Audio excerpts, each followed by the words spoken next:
ఖచ్చితంగా నేను ఇవాళ చెప్తా ఉన్నా, హరీష్ రావు గారు వెనుక, సంతోష్ రావు గారు వెనుక రేవంత్ రెడ్డి గారు ఉన్నారు.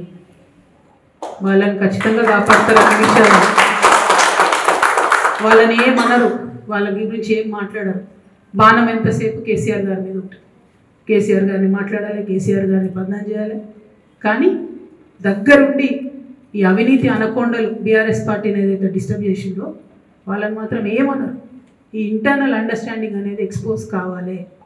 రేపటి నుంచి నేను ఛాలెంజ్ చేసి చెప్తున్నా కదా, రేపటి నుంచి ఏం మాట్లాడతారు తెలుసా? ఈ మొత్తం బ్యాచ్లన్నిటికీ సోషల్ మీడియా బ్యాచ్లు ఉన్నాయి.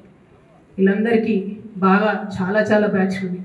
వాళ్ళంతా రేపటి నుంచి ఏమంటారు? నన్ను ఒకళ్ళు బీజేపీ ఆపరేట్ చేస్తుందంటారు, ఒకళ్ళు కాంగ్రెస్ ఆపరేట్ చేస్తుందంటారు, ఒకళ్ళు రేవంత్ రెడ్డి చెప్తే మాట్లాడుతుందంటారు, ఇంకోళ్ళు బండి సంజయ్ చెప్తే మాట్లాడుతుందంటారు. ఖబర్దార్ బిడ్డ, నేను ఎవరు చెప్తే ఆడేటటువంటి తోలుబొమ్మని కాదు.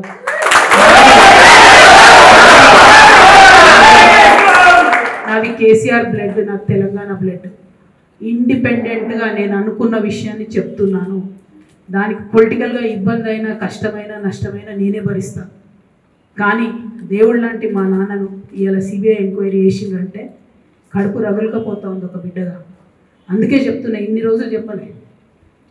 ఆ మధ్యలో పోయినసారి నా కొడుకు గ్రాడ్యుయేట్ అయినప్పుడు వచ్చినప్పుడు నేను మా నాన్నకు రాసుకున్న లెటర్ లీక్ చేస్తే కూడా ఆ 70, 80, 90 రోజుల నాకు నరకం చూపిస్తున్నారు. ప్రతిరోజు సోషల్ మీడియాలో ఇష్టం వచ్చినట్టు రాపిస్తున్నారు. ఎప్పుడు వీళ్ళ పేర్లు తీసుకోవాలి, ఇష్టం వచ్చినట్టు ప్రెస్ వాళ్ళకి మాట్లాడుతూ చాలా విషయాలు చెప్తున్నారు. ఎప్పుడు వాళ్ళ పేర్లు తీసుకోవాలి. ఇలా తీసుకుంటున్నా, ఎందుకంటే విషయం నాది కాదు, ఇది తెలంగాణ పరువు ప్రతిష్టకు సంబంధించిన విషయం. ఇలా దేశంలో ఏ మూలకు పోయినా, ఎక్కడికి పోయినా కేసీఆర్ అంటే ఒక మహానాయకుడు, త్యాగం చేసిన నాయకుడు అని చెప్పి మాట్లాడతారు. రేపటి నుంచి ఏం మాట్లాడతారు? సిబిఐ ఎంక్వైరీ చేస్తే ఏం మాట్లాడతారు? కేసీఆర్ అంటే సిబిఐ కేసు అంటారు.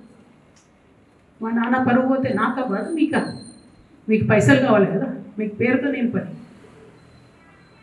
ఇంకా కూడా ఈ విషయాలు అర్థం చేసుకోకుండా, ఇంకా కూడా ఇటువంటి వ్యక్తుల్ని దూరం పెట్టుకోకుండా ఉంటే ఇక కేసీఆర్ గారి మీద సిబిఐ కేసు వేసేటటువంటి స్థాయికి వచ్చినాక ఏం పార్టీ ఉంటేంది పోతే. బీఆర్ఎస్ పార్టీ నాయకులు నన్ను తిట్టుకున్నా సరే, లోకల్ బాడీ ఎన్నికలలో నాకు నష్టం జరుగుతుంది అనుకున్నా సరే, మా నాన్న మీద సిబిఐ ఎంక్వైరీ పడ్డాక ఏమైంది? తొక్కల ఎలక్షన్ ఒకటి గెలుస్తారు, ఒకటి ఓడిపోతారు. అసలు ఓడిపోయే పరిస్థితి ఎట్లా వచ్చింది? ఇటువంటి దుర్మార్గుల వల్ల కదా వచ్చింది. ఆలోచన చేసుకోవాలి కదా. అంటే నా దగ్గర పైసలు ఉన్నాయి, టీవీలు ఉన్నాయి, సోషల్ మీడియాలు ఉన్నాయి, ఏటు పడితే అటు మాట్లాడతామంటే తోలు తీస్తాం చెప్తున్నాను. గీత గీసుకుంటాం బిడ్డ. మీరు ఒక్క కమెంట్ పెడితే మేము 10 చేస్తాం. ఏది పడితే అది మాట్లాడచ్చు సోషల్ మీడియాలో చూసుకుంటూ ఊరుకుంటాం.